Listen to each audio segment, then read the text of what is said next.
Good morning, everybody. It's 11 o'clock. It's Thursday, so it's time for... It's Bearded Barry. There'll be fun, there'll be games, there'll be craft and a beard. We'll be learning about Jesus. All on Bearded Barry's Church TV.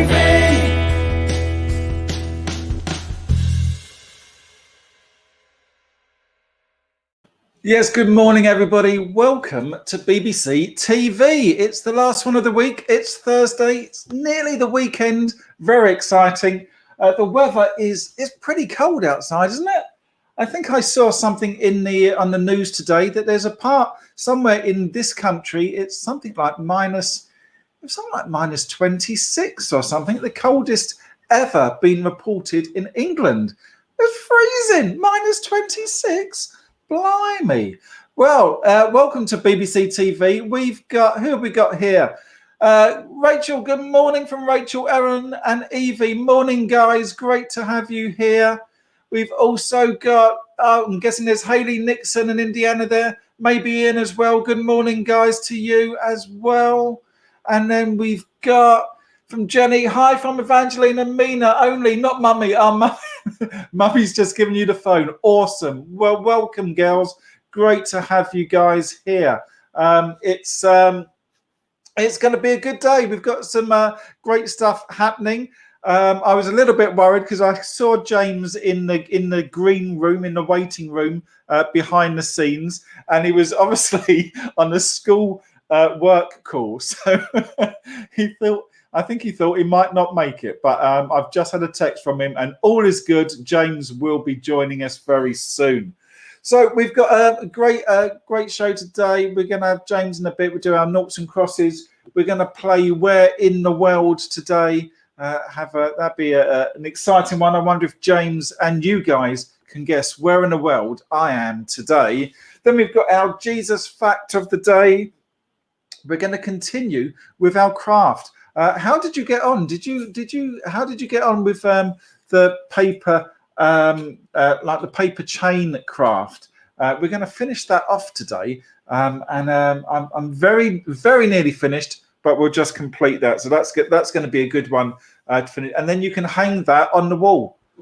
Talking about things hanging on the wall, if you can see that.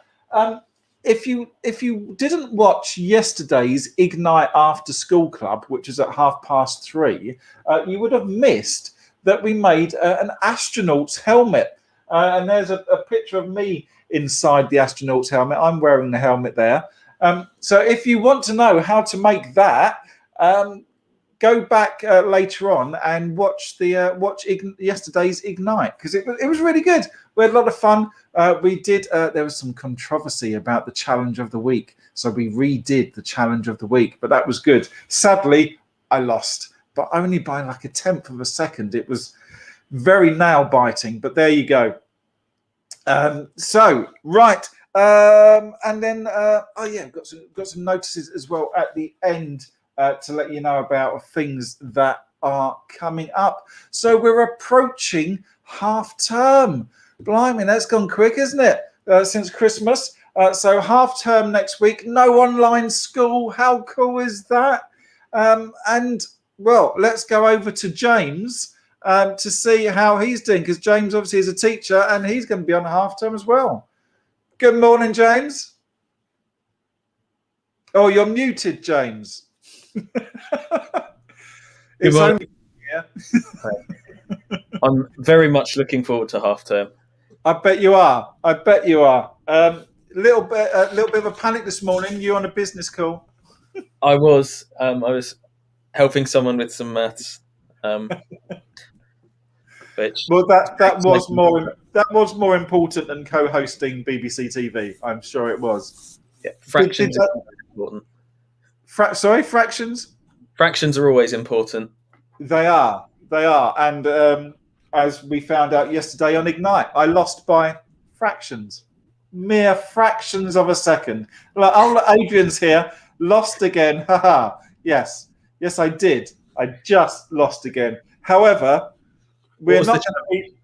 The challenge was to put like cup beakers on your hands and use them as like mittens, and you had to pick dice up. You had 4 dice, and you had to stack them on top of each other. Now, George yesterday went and downloaded the footage and put it into one of his programs and watched it frame by frame. Literally counted frame by frame. It took him a while because we did it in about 10 seconds. He he still reckons Adrian won, but by an even smaller margin. However, I watched it last night and just using my eyes and did it from timing. I still think I won, but nevertheless, Adrian is there. Challengers have won. Challengers for the first time are 1 up. Ooh. Hasn't happened before, but there we go. Adrian saying fractions are important 90% of the time.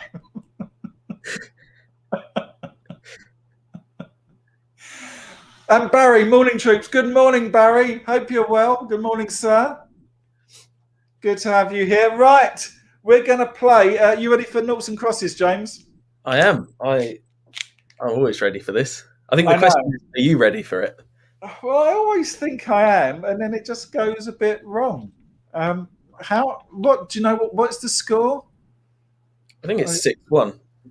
6-1. Oh yeah, because we've had a couple of draws, haven't we? Yeah. Okay. Well, you can start. I'm going to go A1. A1. You're gone A1, so I'm going to. I think I'm going to go. I'm going to go B2. I already feel that's the wrong. I'm going to go C3. You've gone C3. Okay. Now, this is really okay. I've got to be really careful now. Because if I go there, then you'll go there. So if I go there. Yeah, so if I go there. I can see the cogs turning. If I go there, then you'll go there. No, so if I go there, you're going to want to go there. So I can. Oh, yeah, I think, yes. I'm going to go there. B1. You're going to go B1. So you've gone B1. Yes, because I would have fallen into your trap. I have, however, fallen into your trap before, probably at this very moment. But I'm not. I'm going to go there. A3. A3, which means I have to go there. and then you'll go C2, and it's a draw. It's a draw. It's a draw. But I nearly fell into your trap.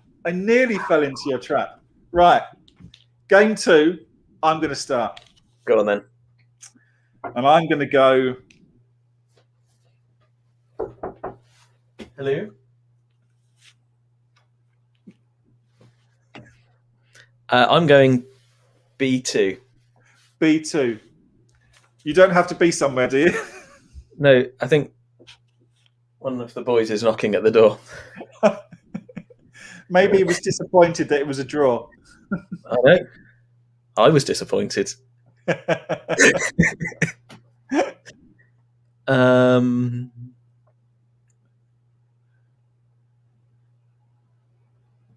just thinking.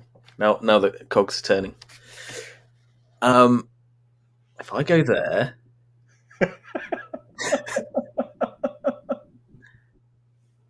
then you'll go there, then I'll have to go there, and then I'll win. Okay. I'm going to go A3. A3. Okay, so you've got A3. I have to go C1.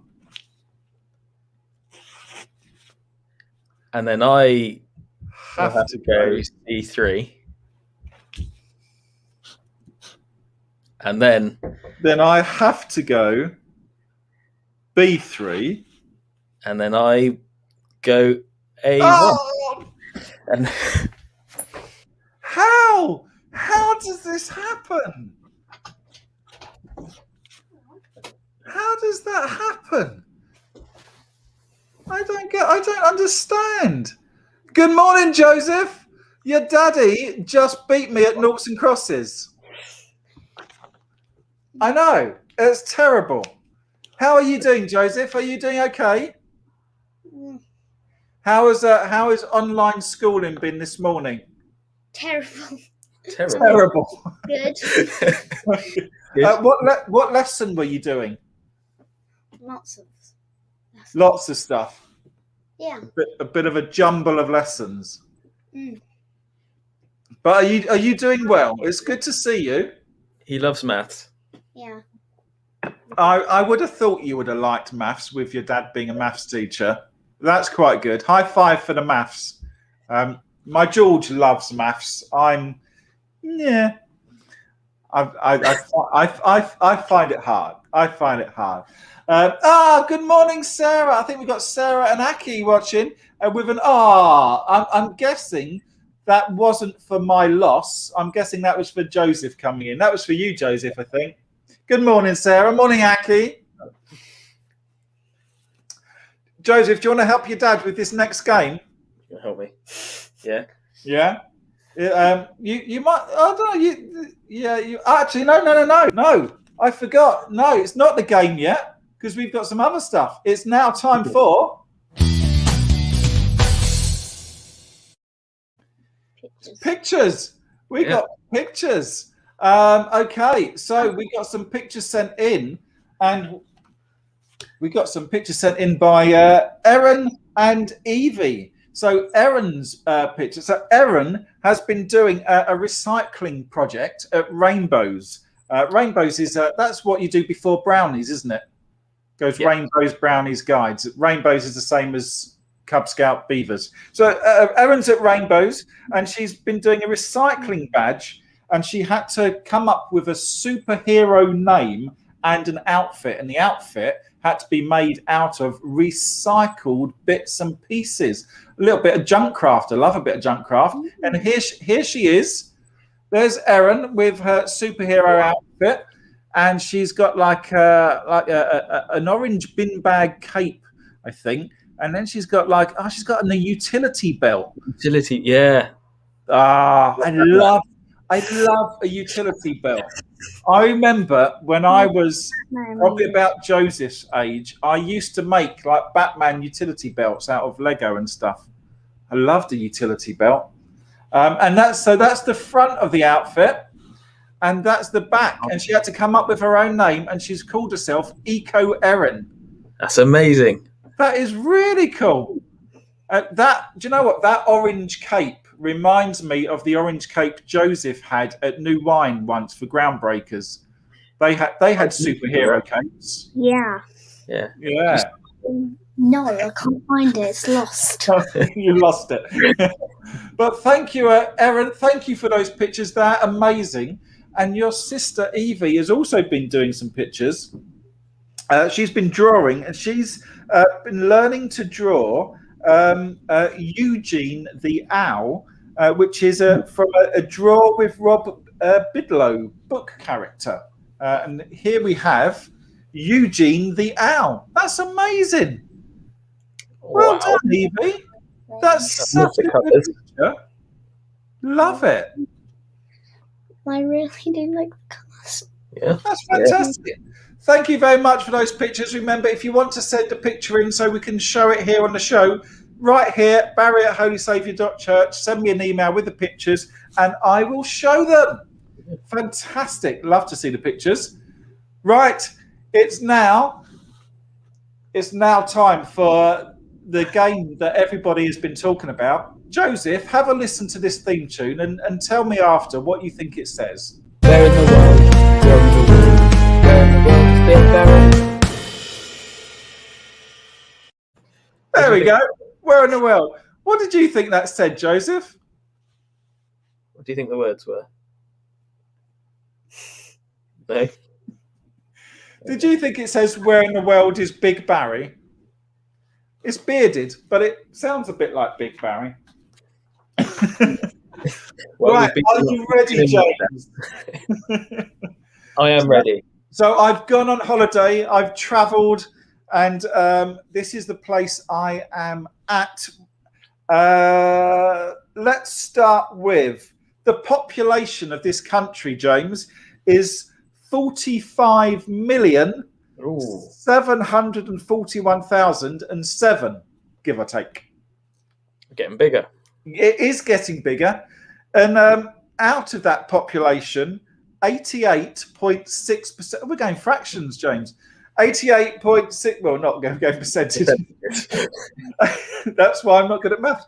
88.6% of that population are Christians, which means there's 29,943,000 Christians in that country. This country. Okay. Big country. Shall we? Let's give you another clue. Hey, guess what? Guess what the national sport is? Is it football, Barry? Yeah, it's football. Yeah. It always seems to be football, the national sport. Okay, give you another clue. This country is slightly smaller in land area than the United Kingdom. Oh, okay. Because that's quite a large population for a small. Yeah.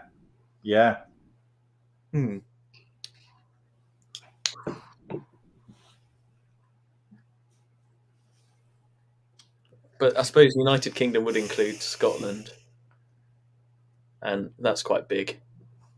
And Wales. Yeah. Mm. The country, and guys, if you're watching, let us know in the comments what you think. Evie and Mina are thinking might be India. It's not India. Thinking it might be Hong Kong. And Adrian has come in with Uganda. And well, Uganda. Does that mean Adrian wins again? How is Adrian has won again? It is Uganda, and we haven't even got to the pictures, but we're going to go through the pictures because this is an amazing place, and the reason I chose Uganda is because we're actually going to be talking about Uganda on our Sunday church service, because in Uganda there is a village called Namalemba. And Namalemba, this little village, it has a partnership with our church. And the school, Bitton Primary School, has done various things for Namalemba in raising money for them in the past. And we give a percentage of the money that comes into the church. We always send out to Namalemba, and it helps with their rainwater catchment systems, which is really fantastic. And I think it was 8 years ago now, I was very lucky to be able to go out to Namalemba in Uganda and visit. And it was just an amazing week. And I know, James, your wife, Becky, Joseph, your mum, she has also been out to Uganda as well, hasn't she? Yeah. She went slightly longer than me. She lived there for 6 months. Yeah, Becky lived there for 6 months. I went there for a week. But a fantastic place. But let's have a look at some of the pictures of Uganda. James, would you have got it from that picture? Because I don't think I would have. No. That didn't look. That's.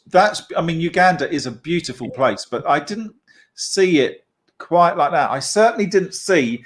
Those mountains. And I can tell you that. Have I got something about mountains here? It has 10 national parks, Uganda. Here's another picture. That looks Whoa.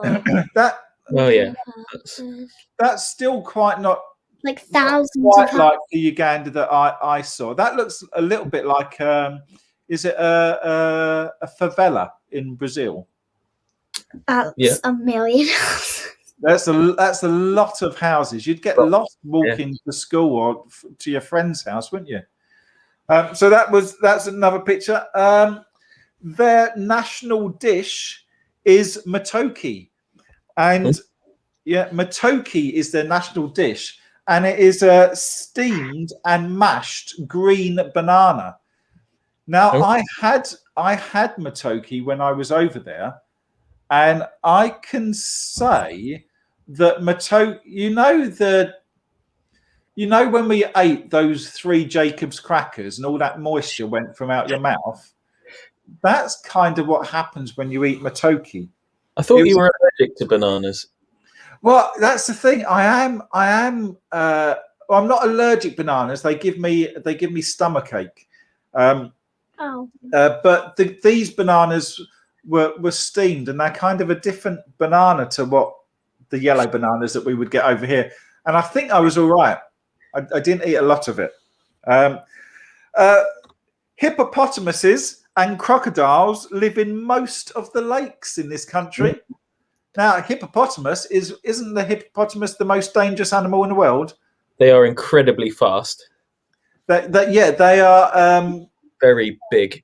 over 30 miles an hour. I think they can run, and they're more dangerous than crocodiles. Crocodiles are easy. Yeah, to run away from a crocodile, apparently you just have to go in the zigzag because their eyes can't follow you. I mean, if you've ever been chased by a crocodile. This is cool. Look at that. Oh wow! That Is that the bird that's? Sorry, ignore me. Carry on. that is the grey-crowned crane, and it's the national animal of the country. That is the bird that is on their national flag. That's what I was. Have I got another? Here we go. Lake Victoria is the largest lake in the country. The lake is shared with Kenya and Tanzania, and Lake Victoria is the largest tropical lake in the world and the second largest freshwater lake in the world. It is humongous. Oh. Wow. The currency is the Ugandan shilling, and the language is Swahili and English. They mostly speak English over there, which made it very easy when I was over there to speak with them because I can't speak any Swahili. And we've got another picture. We saw plenty of people on these fantastic bicycles that would just load up the bicycles with so much stuff. The farmers delivering them, transporting them from one place to another. And there is a guy loaded with green bananas that are going to be made into matoke. Now, Joseph's just gone. How does Joseph get to school, James? Normally, if he was going to the school building, how would he get there? Normally walked. So he would walk to school. George and Freddie would cycle to school. They're slightly longer in getting to school. I actually saw this happening, but this is a different picture to the picture that I've actually got somewhere. But this is some children going to school. Look at that. 1, 2, 3, 4, 5 children and their dad or maybe older brother driving them to school on the back and front of a motorbike.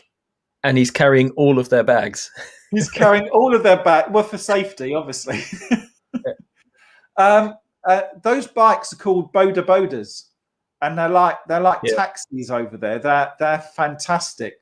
I sat on one. I didn't get to have a go on one. I wasn't allowed. Our vicar at the time told me probably wasn't a good idea in case I had an accident. But I sat on one, and on the front of it, on the handlebars, was a chicken. The chicken wouldn't get off.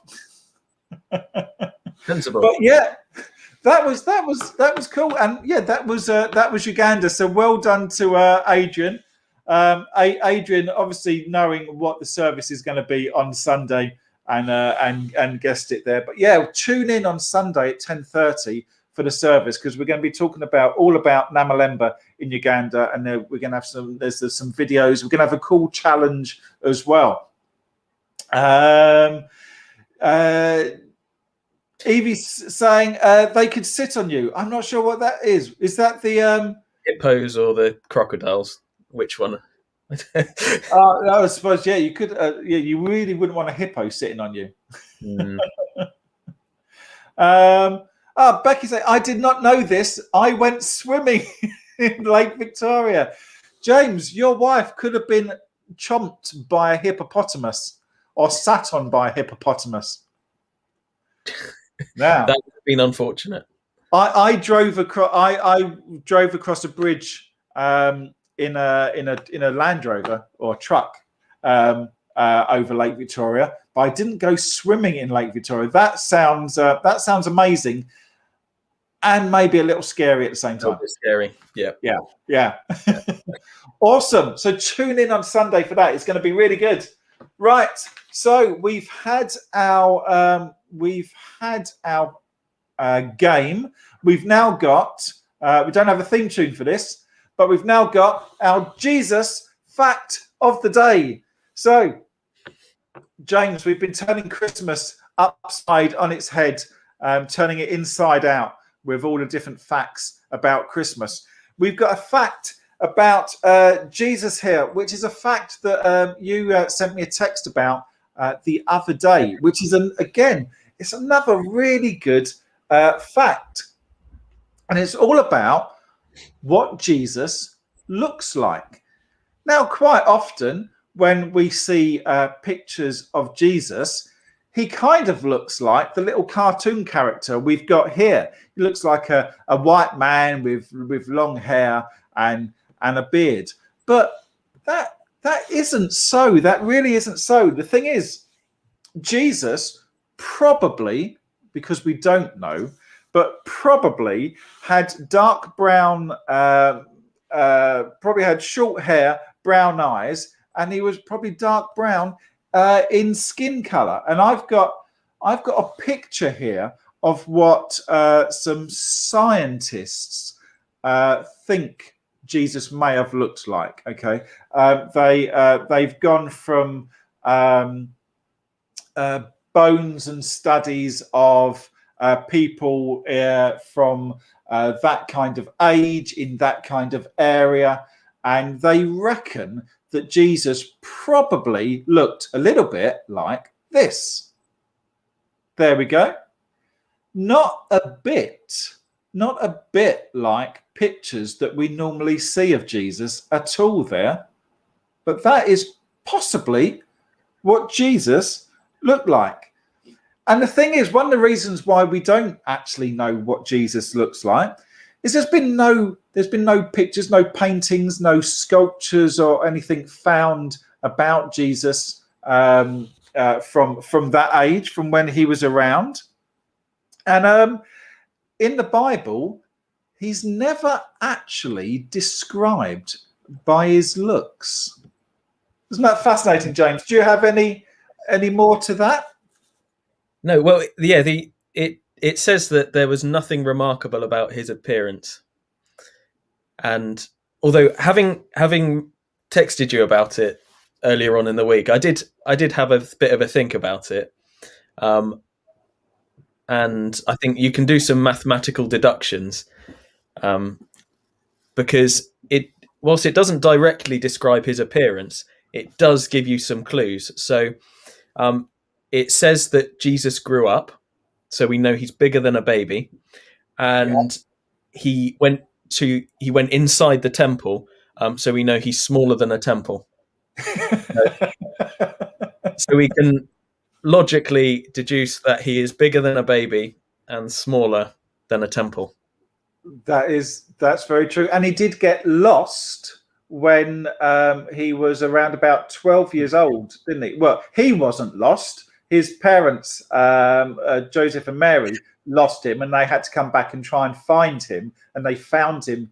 They found him in the temple. So we know that yes, he was bigger than a baby. We know he was at least the size of a 12-year-old.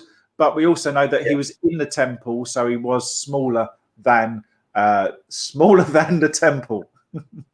Whereas God is bigger than the world, bigger than big. And also,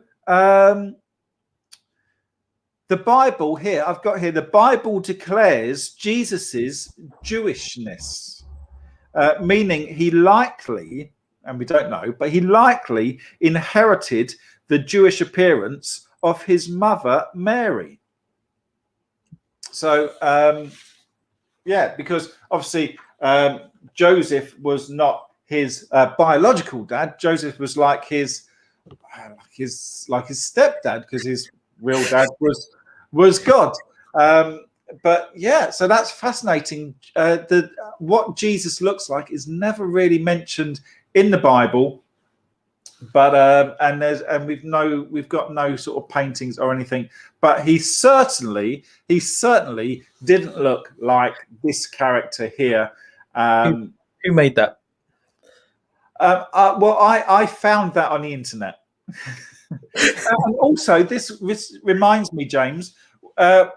We were talking about this the other day on text. We did something at church once, and I can't quite remember what it was. It might have been a home group thing we did years ago in the Wesley Centre with Margaret Doust. It might have been, and we sat in the room, and there was on every chair there was a picture that some artist had painted or drawn of Jesus, and we had to pick the painting that spoke the most to us of what we thought. And each picture was a picture of Jesus drawn or painted by an artist in various different countries. So there was all kinds of different looking Jesuses. And one of the Jesus, I said to you, one of the Jesuses was actually painted to be a woman, which was very interesting. Now we know that Jesus, we know in the Bible that Jesus is a man, but it was interesting that this artist had looked at it and had chosen to portray Jesus as a woman. But that was really, I can't remember the painting that I picked up, but the painting I picked up certainly wasn't a white, long-haired, bearded Jesus. No, there were so many different sort of expressions of Jesus, sort of in all different cultures from all different parts of the world, and it was really interesting to see how those different places sort of imagined Jesus to have been. Yeah, it was really cool, But there you go, Jesus, smaller than a temple, but more than that, we're not too sure. There we go. Well, James, thank you very much for joining us this morning. It's been great to have you. It's been great to have Joseph as well. That's fantastic. And Becky got on board. We almost had the whole family. That was awesome. Almost. Yeah. Thank you very much. Have a great rest of the day, and I will see you soon. I'll probably see you maybe online in some way on Sunday at the church service. I shall see you then. Take care. See you later. Bye.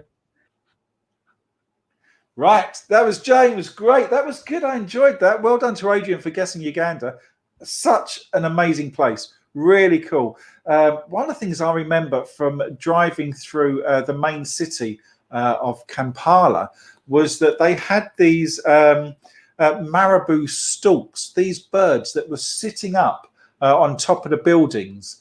And you drive around anywhere and you see pigeons and whatever and birds on top of the buildings. But these marabou storks were from the floor. They were about that high up from the floor. They were huge. They looked like pterodactyls or something. And I could imagine, could you imagine if one of them messed on your head. That'd probably hurt. It might even give you concussion and knock you out. Anyway, enough of that. Enough of that. That's the fact of the day, and that was the Where in the World. We're going to go on to our craft. Now, do you remember last week we were doing our not last week on Tuesday we were doing our craft, and we were making these. Let's get this.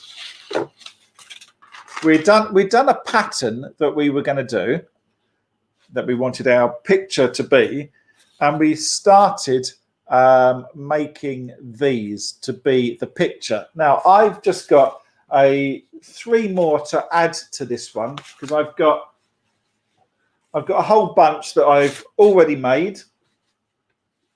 Just get these. So I've just got to finish off this line here.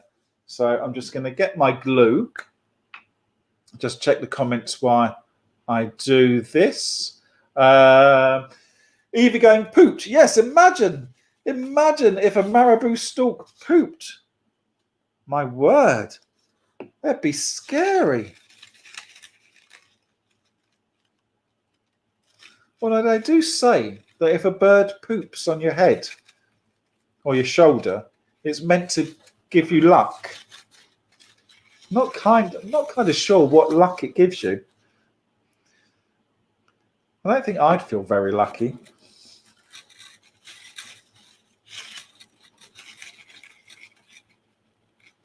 Okay, so I'm just going to finish that one there, and then last one is going to be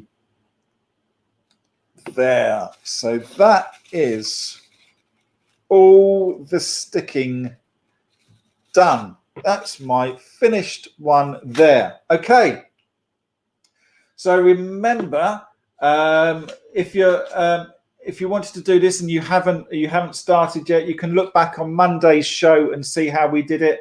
But each bit of paper that you use needs to be 14 centimeters long by 4 centimeters wide, and you can fit 10 on an A4 piece of paper with a little bit of border that you just cut off.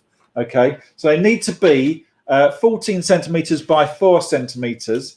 That way they look really nice like that, because if you do it any longer, they look like that and it won't work. Okay, you don't want these big loopy chains, you want these smaller ones. So once you've done that, you need to hang it up. So we're going to get, I've got a bamboo skewer, but you could use a stick, you could use whatever you've got. You could roll up some paper really tightly so it's a bit strong, and you could use that. And you're also going to need some string. So I'm going to just tie a little loop, a little slip knot onto one end of this. Okay, so there we go. So one end I've just tied on, and then I'm going to put this through our picture. So let me see, let's get this in the right order. So we start with that one, and then we do that one,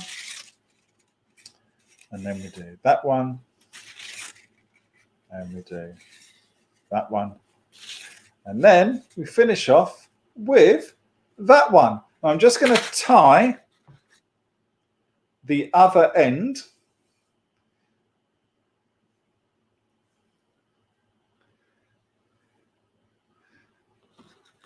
to here.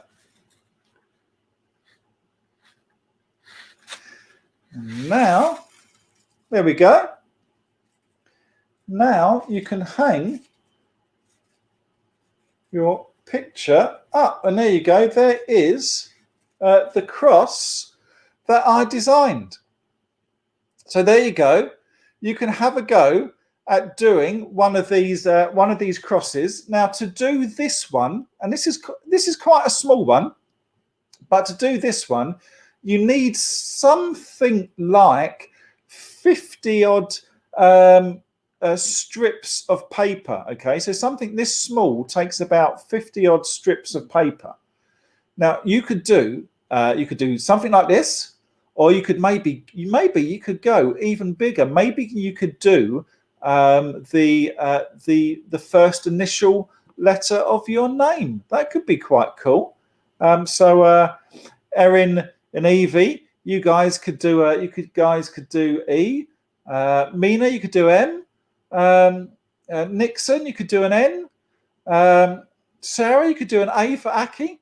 That would be a tricky one. An A, that'd be a good one to see. But there you go. That is the craft today. And if you do one of these are really cool, and they take a little while to do, but they are really good. Remember that not only do you have the color strips here, you have to have all of these interlocking ones as well. So that all adds it up. You don't see those ones, but they're the ones you need to lock it all in place. So 1, 2, 3, 4, 5, 6, 7, 8, 9, 10, 11. So 11, 22, 55 this has. 55, because each row is 11. So there you go. So if you do one of these, and I hope you do because they're really cool, you can just like sit there watching the telly or something, or listening to the radio, and just folding those up and sticking them together. If you do one of them, send it right here at barry@holysaviour.church, and I would love to see all of your fantastic artwork.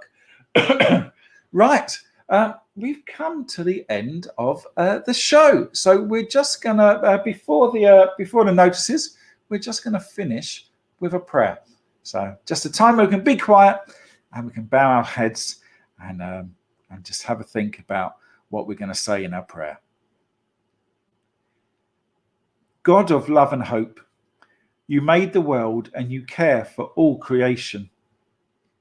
In this new lockdown, the world continues to feel strange. The news is full of stories about coronavirus, and some people are worried that they might get ill. Others are anxious for their family and friends, so be with them and help them to find peace. We thank you for the vaccines that are being given out, and we pray for doctors and nurses, scientists, and those working to deliver the vaccines.